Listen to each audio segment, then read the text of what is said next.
My name is Linda Carabaras and welcome to my kitchen. Today we're going to have a pizza party and I am going to be able to satisfy you meat lovers, vegetarians, health conscious, and just people who plain like pizza like myself. I think pizza is fun to make, it's economical, and although I'm not trying to replace your favorite pizza parlor, I just think most of the time you have these ingredients in your home and it's a quick, easy meal to make paired with a salad. Be perfect on one of those tough work nights or just having fun with the kids on the weekend. So I am going to show you how to work with frozen bread dough, how to work with that, and also pre-made crusts. And you know, it's just a lot of fun for me to be able to make pizza at home. And as you can see, I've mise en place for our first pizza, which will be a white pizza made with chicken and peppers. And for those of you who missed some of my programming before, I'm going to review how to properly cut a pepper. Okay, so let's start with that. So I've got my pepper here, okay, and again, think of it in quadrants of 4. So the first thing you do, again, start with a nice sharp knife, properly hold it. It's in one of my previous shows. Go online if you need to review that, okay, but anyway, grip the knife like this, and here we go. Okay, this is quadrant 1. Quadrant 2, 3, and 4. And I always take the bottom off like this, and look at this, okay? My scrap bowl, which I always emphasize, put the scrap bowl right there within easy reach.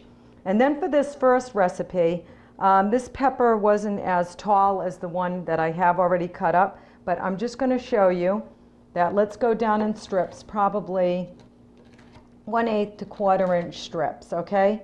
If you like the long strips on your pizza, fine, you can leave them this length. But for a taller pepper, I just went like this, turn them, went down, and remember to curl your fingers under. And just like this, and look at that. You've got your pepper strips all set to go, okay? So just a quick review. Let me put this there. Let me put this aside, and we're going to start sauteing or putting our ingredients together for the first pizza. But you know what? Before I begin that, let me talk a little bit about the pizza pan that we're using today. Okay, and we'll get this prepared because the first pizza I'm going to show you is the fresh dough pizza, or, well, this was previously frozen dough. And by the way, you can get 5 of these in a package, 5 1-pound pizza, 5 1-pound pieces of bread dough, $3.99 in the supermarket. I buy the whole package, leave it in my freezer, good up to probably 6 to 8 months, okay? Take it out the night before, put it in a greased bowl, put plastic wrap over it, let it set overnight, it'll be defrosted. And I think it only takes probably 3 or 4 hours anyway if you do decide you want to do that pizza, you know, the day of. So, but anyway, here's the pizza pan that I've been using for years. All you need is a dark metal, heavy-duty pan. This is probably considered a jelly roll pan, but it has worked well for me. And really, as you can see, this has been well seasoned over the years. And you just spray it. Now, I use a grilling spray, and that's what you need to use because it's for high heat. All of these pizzas today, we're going to bake at 425 degrees, which is a hot oven. Okay, so let me just spray my pan. Okay, liberally spray it with the grilling spray. I'm going to remove my dough from the refrigerator. Okay, and I'm going to show you a trick I learned years ago. Now again, I grease the bowl so that as the dough defrosts, it won't stick to the bottom of the bowl. Okay, so we'll put this right here in the center of the pan. Okay, that's nice and cold, just came out of the refrigerator. I'm going to oil my hands a little bit. Now what you do, this is really cold right now, just came out of the refrigerator. And I remember I learned this a long time ago. Don't try and stretch it all the way. Stretch it out as much as you can do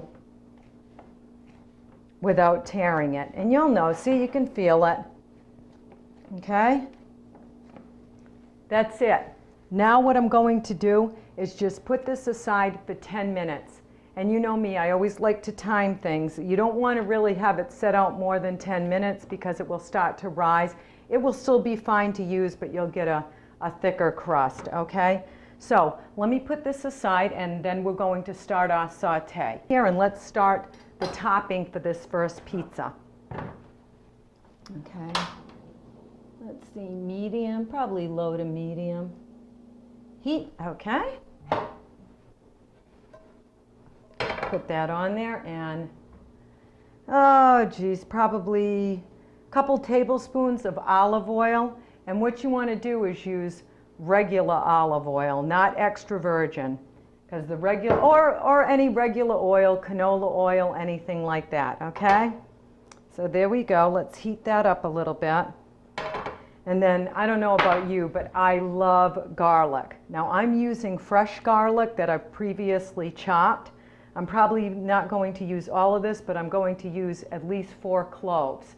Now, again, you want to save time, then you can get the garlic and olive oil that's already in the jars at the supermarket. But this really doesn't take long to chop up fresh garlic, and as far as I'm concerned, this is the best, and this will give you the most garlicky flavor for you garlic lovers out there. So. And I just want to say this recipe was from my friend Joanne, who they used to have some great parties at their houses years ago, and I love this pizza, and this is the white pizza. So, all right, so now I'm going to put in some cloves of garlic. We'll save a little for later. And there we go. I'm going to turn up the flame a little bit, get that going. You know, the other thing I was doing while I was putting together the pizzas that I wanted to make today, as I was, you know, writing down the different ingredients, I priced them all out. And these pizzas that I'm making all were around $6 a piece to make. Now, you know, when you get a gourmet pizza, a small one at your local pizza parlor, it's what, $8, $8 to $9 for a small, so it's very economical. Okay, so we're going to start the garlic, and again, just put it, let's see, in the olive oil. And what you want to do, just on low, you want to just flavor the oil with that garlic. That's why you want to put your garlic in first, okay? Now we've done that, I'm going to add my red and green pepper. So this recipe, I've got 1 red pepper, 1 green one. Now we may not use all of these, but you know, I'm going to use them anyway. So we can use them later for something else, okay? So let me put those in. Oh, pretty, huh? The color. Get those started a little, and then the chicken. Now, the chicken I have in my refrigerator, and I'm going to show you that. I just cut up a couple of chicken breasts, maybe 4-ounce breasts, put a little bit of Italian dressing on them. That's all you do, just enough to just moisten it. Let it sit overnight in the refrigerator, or again, if you decide to do it the same day, just a few hours in the refrigerator. And since you're making a white pizza, that is going to give it the flavor, the garlic, and then the chicken, which has been marinating in that Italian dressing. So let me get that out now while I'll let this go. Okay, again, I'm going to adjust the flame. There we go. All right, here's my chicken. I chopped it up. All right, I just moistened it. Probably for 2 chicken breasts, I may have used 1/4 cup of Italian dressing. All right, so now I'm going to add this. So the point is, you don't want to make it too wet. All right, so now we're going to saute this. until they get soft. And I'm going to say probably about 8 minutes or so until the chicken is cooked through. If you want to soften the peppers even more, you can put a cover on this and let it go, or add a little bit of wine to give it more flavor and soften it a little bit more. But I'm going to say 8 to 10 minutes, and that's why you do, start your dough first, because by the time this is done, your dough will be ready to stretch out the rest of the way. We're going to put this topping on it, finish it with cheese, and our first pizza will go into the oven. All right, so let me continue sauteing this, and I'll meet you back here when this is done. This is done, and I'm going to say that was about 8 minutes. Okay, you can see what this looks like. Now the peppers I used this time were really firm and nice and fresh. So if you like your peppers really soft, which I know some people do, then I'd add a little wine or water this, put the cover on, and let it steam more for probably 2 or 3 more minutes. But these are going to cook a little bit more in the oven. But personally, I like them not crisp, but a little, tender but firm. Tender but firm, if that makes any sense to you. But anyway, you will, you'll figure out exactly what your pepper should be like, okay? So let me put this aside. Let that cool down a little bit, that mixture. I have my cheese right here, which is a blend of Swiss and pepper jack, because I figured a little bit of heat in this dish with the chicken and the peppers would be ideal. And that's another thing that I really love about making pizza at home. I just love mixing different cheeses. So in this one, I like the Swiss because it's got more flavor than the mozzarella, yet it still has that stringiness. And that's what I really like about it. But one of my favorite things to do is to make different cheese blends, of which I'm going to talk about today. Okay, so this one again, Swiss and pepper jack. So let me get my pan. Now that's been 10 minutes, okay? You remember how we stretched it as far as we could go. All right, now, see how much easier now that's stretching, and you don't have to worry about it tearing. And if you do tear it a little bit, don't worry about it. Pull a piece off somewhere else and just kind of patch it. Okay? So you just work it. And again, see now it's cold, it's stretching out. And you know how you get those rustic pizzas sometimes at those gourmet places. You don't have to pull it all the way to the edges of the pan. And I believe this pan is a jelly roll pan, and those are usually 15 by 10. So I'm just going to go a little bit more, and that's it. And I'm just going to stop placing my topping on. Now, that looks like a lot of topping for this. I don't overload the pizza crust because then it will be too messy and the toppings will fall off. So anything I have left over from this, I'm just going to let it cool down, put it in a bowl, put it in the refrigerator, do a little stir fry with it with leftover rice or whatever, or even put it on a sandwich for tomorrow. Okay, so don't overload your pizza. All right, that's it. So that's how you work with the fresh dough. Now, I'm just going to take a spoon, and I'm going to get some of this chicken and peppers on here. Okay. Another thing you can do, if you like your peppers diced up, you can give this pizza a confetti look. Okay, by dicing the peppers nice and fine. Okay, same thing with the chicken. You can just do so many more things at home with pizza. And again, I have my favorite pizza places, but I just find this a lot of fun. And I know if you have kids, they'll love this. The other thing I like about pizza, you can control the amount of cheese you're putting on. You can make it healthier, cheesier. Use different crusts, which I'm going to show you soon enough. Okay. You know what? This pizza also is great for parties where you can just leave it out, because sitting at room temperature, it's great too. You just cut it up into different pieces. So, okay. There we go. Okay, and I got a little left over, but instead of risking overloading this, I'm just going to save that and put it in a sandwich. Okay, now I've got 2 cups of cheese here. So I don't think we're going to use it all, but again, when you grate up cheese like this too, and you put it in an airtight container, that'll be good for a week or 2. I mean, you don't have to worry about it drying out. You see what the expiration dates are on cheese in the package, so you want to grate it up ahead of time and keep it airtight,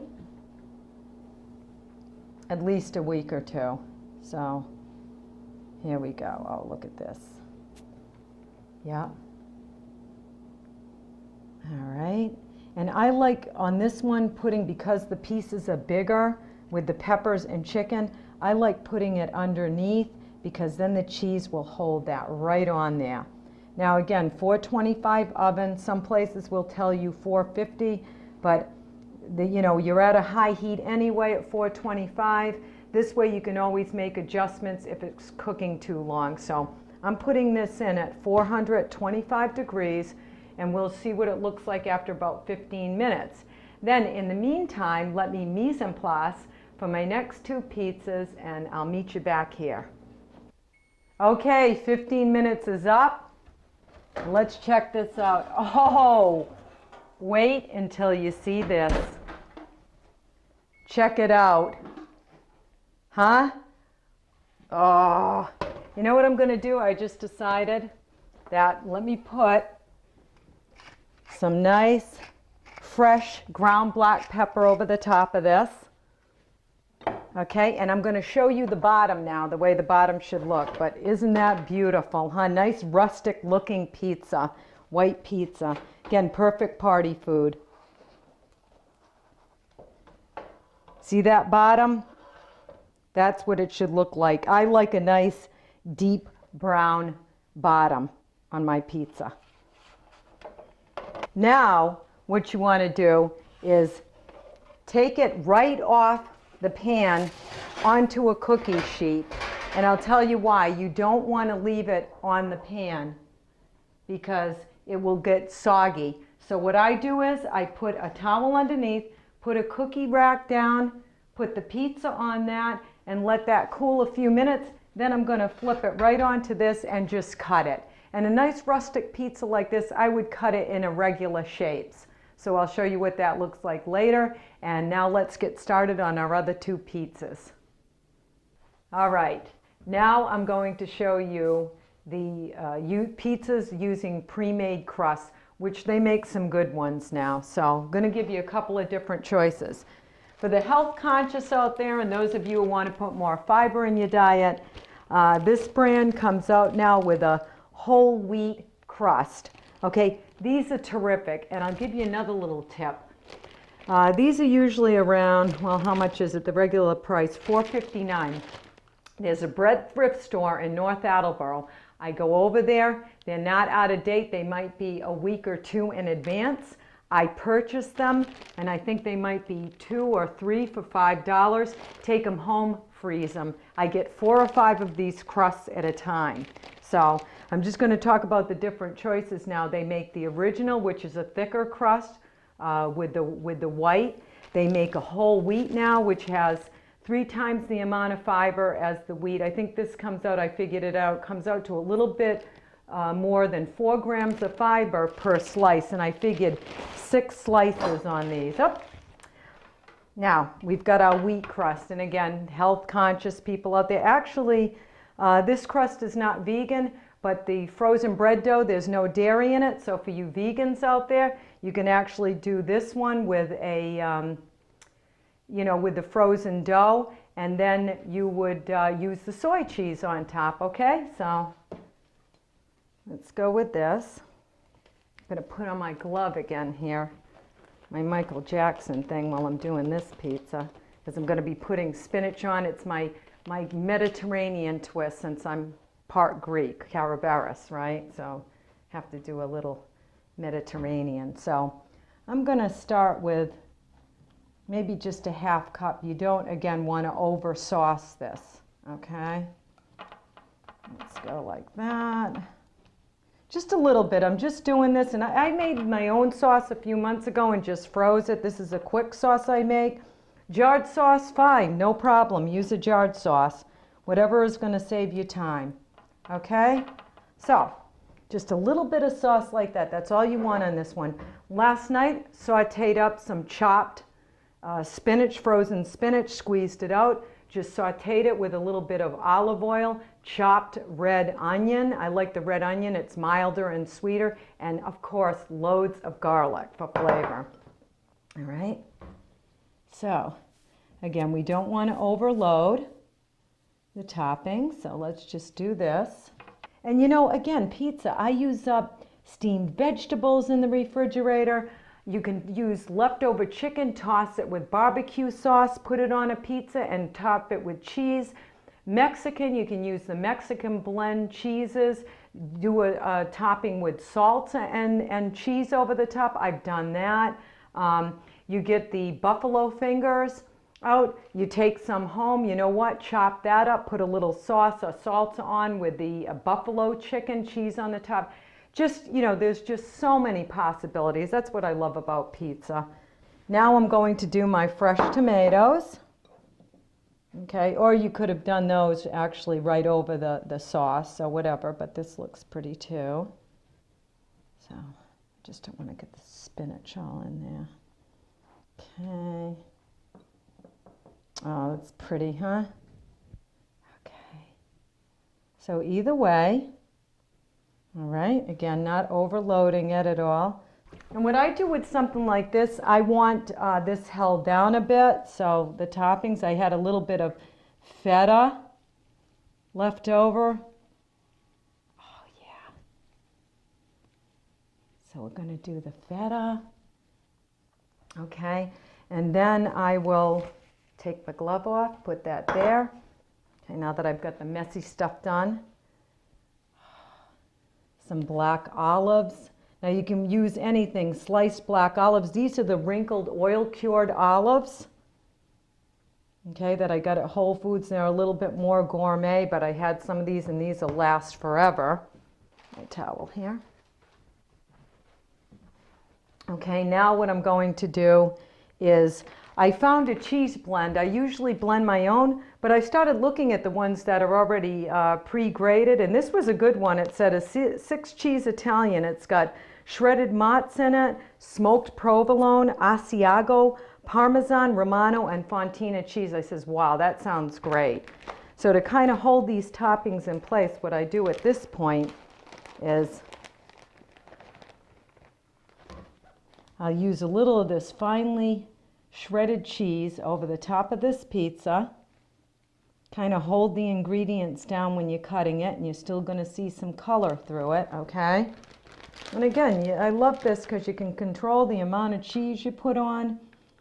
But one thing to point out, when you don't grate your own, this packaged stuff, they use powdered starch in it, so you're not going to get the same type of melt that you do with regular grated cheese. So I just thought I'd point that out, as I've done in the past.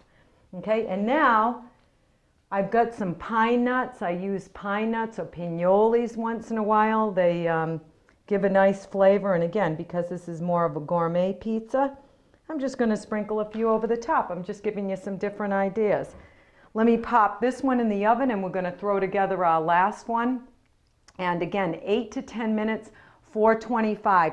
Remember, all you're doing now is just heating and melting the top on this. Your crust is already cooked all the way, so you don't want to do this. So 8 to 10 minutes. The last one, I don't have another round pizza pan, so you know what? A cookie sheet, that's going to be fine for this last one. And this is our plain one. For people who don't like to divert too much from regular pizza, and I'm going to put that down there. And this is the regular pre-made crust. Okay, it's a little bit thicker, so you can probably put more toppings on this. Now this one, again, I'm going to start with my sauce. Okay, just start it in the center and kind of push it out like this with the bottom of the cup. I actually like using this as a 1/2 cup measure. So, and you know, again, this is cold, so it is going to get a little bit thinner as it heats up. So again, don't overdo it. And you know what? The more you make this, it's like anything else. You're going to perfect it, and you're going to say, you know what? Next time I'll add less sauce or more sauce, whatever you like. So I think I'm going to stop right there with this. Okay. Now what I've done for this, because I just want to give you some different ideas on some different things to do, I got a healthier choice. I actually found some sliced turkey pepperoni, which has 60% less fat than the regular. And this is pretty good because I've already tried some of this, okay? So again, we'll put a few on right now. And again, I like it where you can kind of hold down the toppings a little. If you want to put these over the cheese, then do that. But what I do sometimes is put a little bit of cheese now on top of this. And then a few more things, and then just, you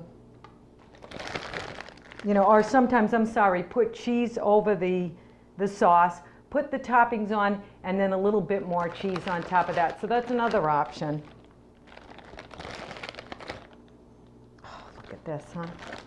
All right, now, this is what's going to make this. I figured with the pepperoni and the spiciness of the pepperoni, again, another cheese that I love using, smoked mozzarella. It's going to give you a nice smoky flavor and give you that stringy, cheesy consistency. Okay? So I'm just going to pop this right over the top.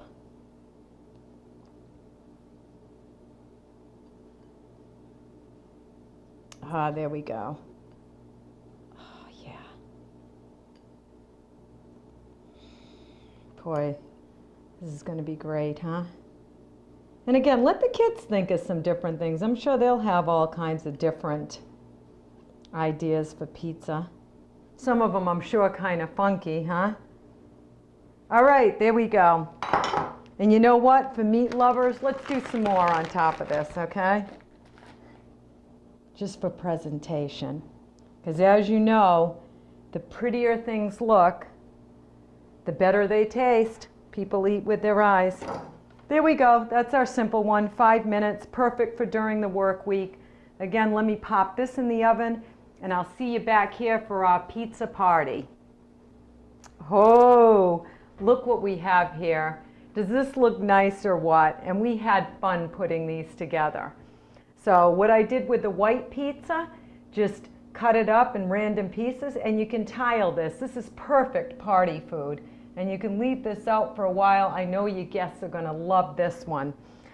Here's our Mediterranean one. Here is our turkey pepperoni and mozzarella, smoked mozzarella. And what I did in the meantime, I actually had some cilantro and jalapeno flatbread that I found at a market, just to show you some different things you can do. I just put some fresh chopped tomatoes on top with a little bit of garlic salt, grated some fresh Parmesan cheese over the top, and when it came out of the oven, just sprinkled it with a little bit of fresh parsley. So there's another idea for you. Well, I want you to enjoy. Email me with any questions. Please go on my website, www.lindas-kitchen.com, and I'm very happy you spent your time with me today, and I look forward to seeing you again. Thank you.